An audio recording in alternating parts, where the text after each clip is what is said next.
Hi everybody, this is Liz with 143 Handmade, and I am here today to put my signatures in my little golden book junk journal. And so I've got everything all lined up, and be as fussy or as sloppy with that as you want, really. And you'll learn why you need to be careful, where you need to be careful, and all that stuff as you go. And so I have this, what are these self-healing mats underneath here?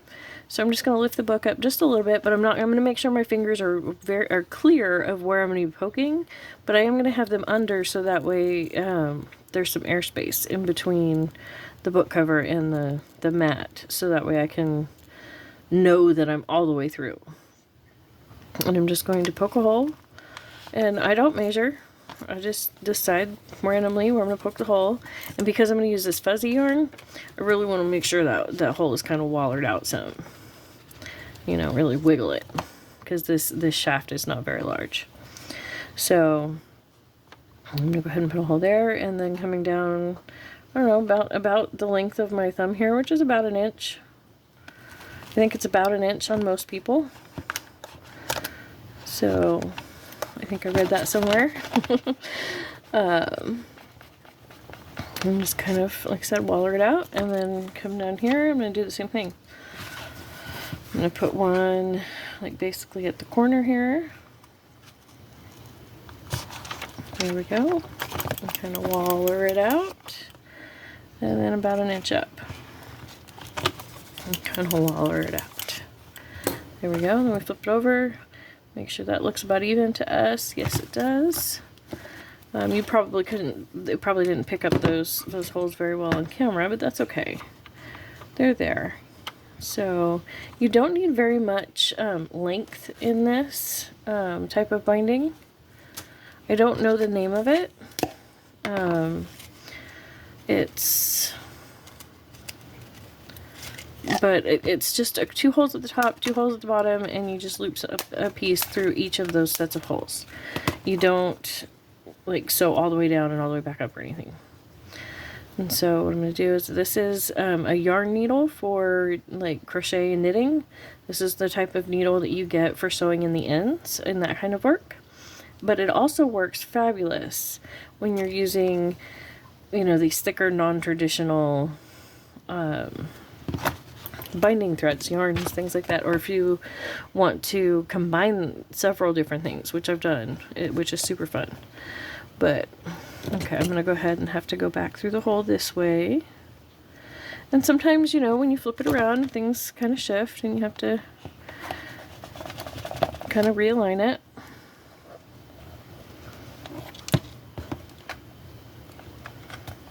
There we go. Yeah, that's in the right spot. And there we go. Let me see if that's big enough. That should be. Another way to do this is if you have like a crocodile. Those are excellent for punching holes here, but I just wanted to show that you can do it with just a regular pokey hole or pokey tool, and you can get quite large stuff to go through if you just have a little patience, have a little perseverance, and it will go through. But yeah, see? Now I've got those hanging like that. Start on the outside and go to the inside, and it doesn't matter if you do that in the top or the bottom of your holes. And then you just go back through the other direction. And I doubled up my yarn here just to make it a little bit floofier. I don't think it really needs it strength-wise, but like I said, I thought it would be fun for the floofy factor. And here we go. And then I just tie it in a regular square knot. Right over left, left over right. What type of knot? And it can be a little bit on the loose side. That's part of why I like using this kind of yarn, because it usually slides on itself pretty well to tighten it up, like it just did. And then what I'll do to make that knot extra secure is I will just take 2 of them, not all 4 this time, 2 of them, and knot those. Wait, no, left over right. There we go. And then, I guess if you wanted to go the extra mile and make it even more secure, you can, tie more knots. But that is how that looks. And I'm just going to do that same thing again down here at the bottom. I think that's roughly the same length. I should have measured both at the same time, but I can always trim this up. Sometimes I will do that with the bottom one anyways, trim it to be it's a little bit shorter, so that way it's not, you know, catching on the bottom, on the shelf and whatnot, causing trouble down there. So there we go. And I know from the top I'm going to have to waller out this hole a little bit to get from this side through. So I'm going to go ahead and make sure that I'm in the right hole all the way through. And just kind of, you know, work that around. And then put your thread through. And flip it over. And then I'm going to go ahead and do that for the second signature as well. But it's just going to be the same, you know, same concept, same technique. And like I said, because I doubled it and I just put both ends, you know, I left both ends hanging. I just, on this one, I pull it kind of taut, open it up, and just nip near the needle. It doesn't have to be precise. Let's go ahead and make sure that's taut on the inside. Yes. And we'll go ahead and tie. It's, you know, it's, like I said, it's one of the simplest bindings that I found when I was learning. Because, you know, it's just looping through. It's not all complicated. Because, like, I mean, the 3-hole pamphlet stitch is cool too, and it's quite simple as well. And I do use that quite a bit too, but I don't know, I just really like this one too. I like to do different things on different ones. And with it being the floofy, you know, having this floofy yarn, I really like the way this particular binding looks. But I'm going to go ahead and leave those long for now and kind of, you know, take my clamps off, take the clip out, you know, go ahead and do the other binding, or the other signature, I mean. And then decide about how I want to deal with how long those are. And so all I'm going to do is I'm going to push this down into, you know, because the, you know, the cover's raised. So I'm going to push this down so it's touching the binding. And put it roughly where I want it. And I want to try and put it right in this groove, so that way the yarn and holes and everything are not actually going through the title here. They're just going to be next to it, kind of like they are here. So I'm going to punch these holes this direction and hope. And I'm just going to do small holes, because that way if it's not quite right, I can fix it. I'll be right back. Okay, so I'm not sure when it started, but my freezer started making high-pitched noise that I did not like. I really hope it didn't come through on camera too awful much. Okay, yeah, see, so I have a little bit of shifting I need to do.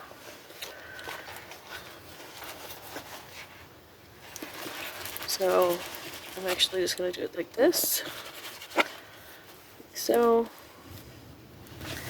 And then, now that I have those two holes there,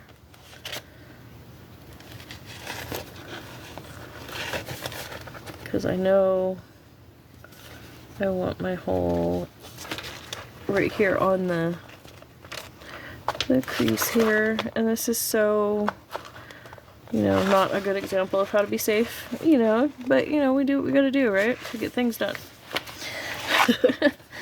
And so there we go. And then I'm going to do the same thing. Get it to go right there. Okay, I've marked it. So now what I'm going to do is I'm going to go ahead and be safer about it. And come around here. And I can just barely see where it's coming through.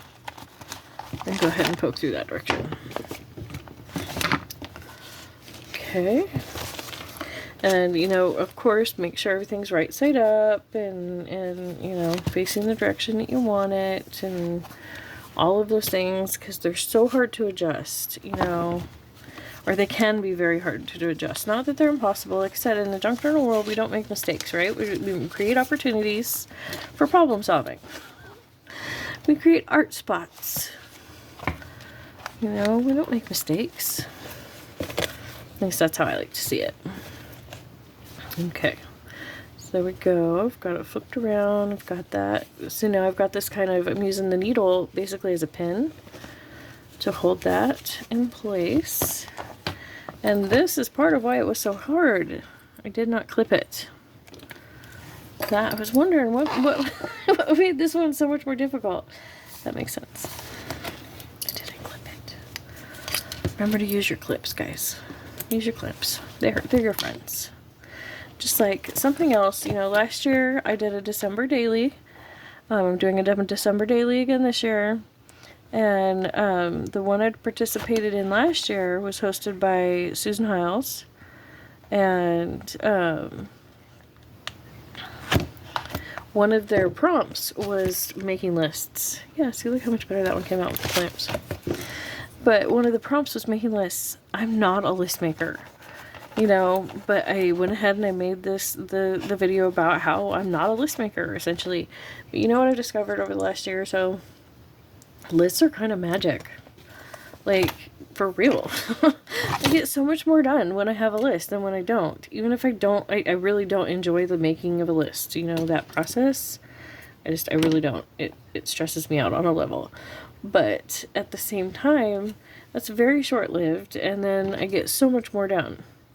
So I have been making more and more lists. So thank you, Miss Susan Hiles, for that prompt, because, you know, I had given up on lists, and now I haven't. I have a newfound appreciation for lists. So, but my December daily this year is I'm hosting a December daily with the lovely Rhonda over at Junk Journal Diva, and I will be doing, oh wait, I lost my ends, almost pulled too far. Okay, there we go. Wiggle it, make sure you've got it pulled taut, pull your needle up, snip your thread, not your needle, because these little plastic needles, you can totally cut through them. Ask me how I know. But yeah, I will be doing junk journal related content from the 1st to the 8th. And I will be doing random giveaways and all kinds of awesomeness. You can go check out, I did an intro explaining, you know, or an announcement, not an intro, an announcement video explaining all of it. If you're interested, it should be, I should be in the iCard above. If it's not there yet, it will be. I upload. Okay, my internet is just terrible way out here where I live, okay? And so I upload via my cell phone network, which can take forever. But when I try and upload via my home network on my internet, it bogs down and just shuts off. And I have called and I have talked to them, and they just come out and run a new line and tell me that it should be better, and it never is. But they're our only option at this point, other than satellite. Satellite is always an option, but we live in Oklahoma with lots of thunderstorms, and we did satellite TV, and it was terrible. It was absolutely terrible. Like, we only had like TV half the time because of the weather. And so we've just never really bothered to look into satellite TV, or satellite internet, I mean. But our electric company is running DSL lines, or not DSL lines, that's what we have. It's something better, and they're working, and so once that happens, my upload will be different. But for now, what I do is I record on a cell phone, and hope I don't have to do any editing. If I do, I go ahead and download it onto my computer, or transfer it over, not download it, but you know, get it over onto my computer, doing whatever editing I have to. And then I put it back on the cell phone and set my cell phone up in a particular window in my house and upload that way. And then So I don't always get all of the editing done. Sometimes I will, if I don't have to do any actual editing to the video itself, it's just like adding iCards and the description and stuff. A lot of times what I'll do is I'll just upload it and then straight from the cell phone. And then once it's uploaded, then I go over to my computer and add all of that other stuff.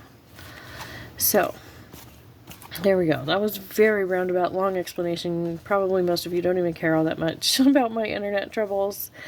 But here we go. Look at how floofy. And you can still see that. You can still see what the words say. And this can always be trimmed up, you know, and or just replaced. You know, and so I think I am going to go ahead and take all my clips off and everything. My big paper clip, get that out of there. And I'm just going to snip it all off about right there. Yeah, because I think that'll, yeah, that looks nice on the slide. And so here we go. We'll do a little quick flip through of her as well. Let's go ahead and get all the little thingies off. There we go. So here's my pretty cover. I really like how this came out. It was simple, but layered, and I don't know. And then we've got this pocket here and a doily. You can see my pages are not perfectly in line. This space is slightly bigger than that space. I don't think it matters. It's still a good book. It's still cute. That's one of those places where you can see, okay, yes, this is handmade. You know? And I added a paper clip here to indicate that this is something. This is just an envelope, or, you know, a pocket for the stuff's gonna be added to. And this is what that binding looks like on the inside. You know? And like I said, you can do it with multiple strands, you can do it with yarn, you can do it with thread, you can use a blur gouache, you can use all kinds of things. I've used seam binding off of fabric, just torn strips of fabric, you know, all kinds of stuff. So, lots and lots of fun. Oh, that's not a hair, that's part of the, I thought that was a fuzzy, but no, it's just part of the fabric there. And so there we go, here's our second signature. Another pocket, denoted by a super fun little paper clip here. I think this is a great way to use up those, what are these called? Oh, what are they called? The buttons with the little shank on them. That's what they're called, shank buttons. And, you know, your cute ones, that's a good way to use them up. And we've just got some paper with some fabric tabs and another envelope. There we go. And you notice those tiny pricks from, you know, when I was getting aligned and everything? You can barely notice them. There's a little pocket. Throw a sticker over them, something like that. You won't even see them. Okay, yeah, I did have this dirty spot that I gotta cover up. That's just glue, but still, you know, we don't want to leave it like that. So, let's see. Let's grab some washi tape. Let's see. I have mostly thin stuff. I want to, as I use this up, I'm going to invest in wider washi tape. But this is the only, this is it. I will not allow myself to get any more washi tape than what will fit in here. And since it's full right now, I'm not allowed to buy any more washi tape. It keeps my spending in check. It keeps my storage in check. You know, I just think it's one of the simplest ways I have found to do things. See, do I like that? No. Not as much as I think I will like this one. Yep, I like this one better. Okay. So what I'm going to do is I'm going to tear off a piece. And because washi tape is washi tape is a low-tack tape, I do like to, on something that I'm going to sell or gift away, I do like to reinforce my washi tape by running it over the glue stick. There we go. Yep, and I mean, I could just leave it like that, couldn't I? I was thinking about adding a little bit of this thin, find the end, there's the end. Just kind of a longer piece right along in there, and then maybe another one on the other side just for balance. Just do that. Just makes me feel better about using a low tack tape. You know, again, totally personal preference, not at all necessary. Know your washi tape though. You know, not all washi tapes are created equal. Not all adhesives are created equal. So, yep, I think I'm going to go ahead and add just another little piece over here. There we go. Just to bring that pink over here. Okay, and then now that looks weird. I thought it was, I didn't quite position it right, but now it's stuck, and so I'm afraid if I move it, I'll just end up with another dirty spot. So what I'm going to do is along this bottom here is I'm going to use a little piece of this other stuff, this other wider stuff. Well, I mean, it's not wide, but it's wider than that thin one. There we go. Just put that right along that bottom edge. There we go. Yeah, that looks cute. And then maybe have another couple of these little thin pink ones. So maybe I'll add another bit or two of one of these thin pink ones, just, you know, for variety.